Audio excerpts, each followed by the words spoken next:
తక్కువ స్పైసెస్తో మటన్ యక్ని పులావ్ ఎలా చేసుకోవాలో చూద్దాం రండి. సూపర్ టేస్టీగా ఉంటుంది.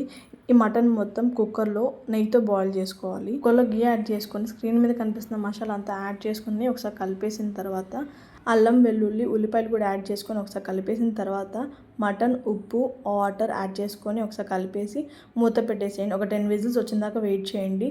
సాఫ్ట్గా ఉడికించుకోవాలి. ఉడికించిన మటన్ని అండ్ వాటర్ని రెండు సపరేట్గా డ్రైన్ చేసుకోవాలి.